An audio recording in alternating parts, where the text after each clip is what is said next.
Berikut ini informasi tentang update perkembangan kasus pembunuhan ibu dan anak di Subang. Tangkap pelaku, kasus pembunuhan ibu dan anak di Subang, perintah khusus Kapolda Jabar baru dan hasil ANEF.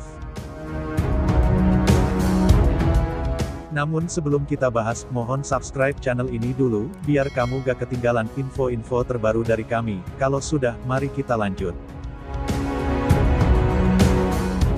Kapolda Jabar Irjen Pol Drs Suntana MSI memimpin apel gelar pasukan dalam rangka Operasi Zebra Lodaya 2021 Polda Jabar. Kapolda memberikan perintah khusus untuk kasus pembunuh ibu dan anak di Subang. Kapolda Jawa Barat, Jabar, yang baru Irjen Pol Suntana rupanya mempunyai perhatian khusus terhadap kasus pembunuh ibu dan anak di Subang.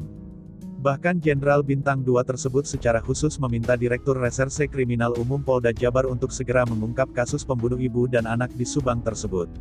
Tentu saja ini menjadi tantangan di awal tugas mantan Wakapolda Metro Jaya tersebut untuk serius mengungkap kasus pembunuh ibu dan anak di Subang ini yang hampir 3 bulan belum juga terungkap. Di hari yang sama juga tanggal 15 November tahun 2022 polisi mengadakan analisis dan evaluasi ANEF. Seperti yang diberitakan Kabid Humas Polda Jabar Kombes Pol RD Caniago menyatakan kemarin Senin tanggal 15 November akan menggelar analisis dan evaluasi atau ANEF untuk kasus pembunuh ibu dan anak di Subang.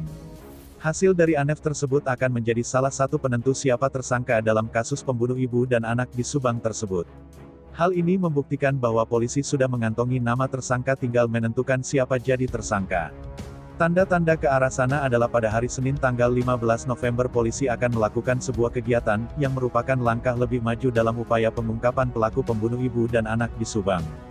Gelar yang dilakukan polisi sebagai bagian dari langkah pengungkapan pembunuh ibu dan anak di Subang, tentu akan menjadi berita baik tidak saja bagi keluarga besar korban pembunuhan ibu dan anak di Subang, Tuti dan Amalia Mustika Ratu, tetapi juga bagi masyarakat yang sudah lama menjadi perhatian publik.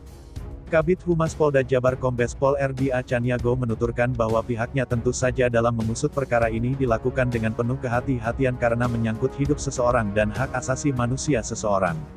Sehingga proses pengusutan memang memerlukan waktu, tapi masyarakat diminta untuk mempercayakan kepada penyidik untuk melakukan pemeriksaan hingga menentukan tersangkanya.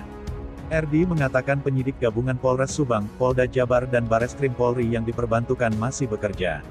Pihaknya belum bisa memastikan kapan kasus itu diungkap dengan penetapan tersangka. Mereka penyidik lagi fokus dulu. Mudah-mudahan sebentar lagi, kata RD Caniago. Seperti diketahui sekarang ini polisi melakukan pemeriksaan secara intensif kepada Yosef, Yoris dan Danu. Kebanyakan pemeriksaan polisi kepada mereka seputar TKP pembunuhan ibu dan anak di Subang. Sekarang kasus pembunuhan ibu dan anak di Subang tambah pelik dan menjadi sorotan publik tak kala terdapat dua kubu yang saling menyudutkan baik secara pribadi atau melalui kuasa hukum mereka.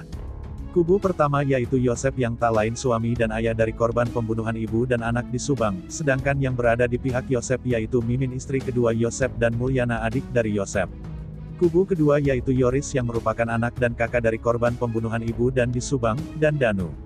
Padahal kedua kubu tersebut tak lain adalah bagian dari keluarga korban Tuti Suhartini dan Amalia Mustika Ratu. Kebanyakan pemeriksaan polisi kepada mereka seputar TKP pembunuhan ibu dan anak di Subang. Berdasarkan instruksi khusus Kapolda Jabar yang baru Irjen Pol Drs Suntana MSI dan hasil analisis dan evaluasi yang kemarin tanggal 15 November tahun 2021, kemungkinan besar polisi tidak lama lagi akan mengumumkannya nama pelaku pembunuhan ibu dan anak di Subang berdasarkan pengakuan dan bukti-bukti yang kuat agar pelaku segera dijerat hukum. Nah, gimana pendapat kalian? Terima kasih sudah mampir di channel kami. Kami tim kru redaksi yang bertugas mengundurkan diri. Semoga terus diberikan kesehatan amin, serta pelaku Subang semoga segera ditetapkan siapa pelakunya. Amin amin ya robbal alamin.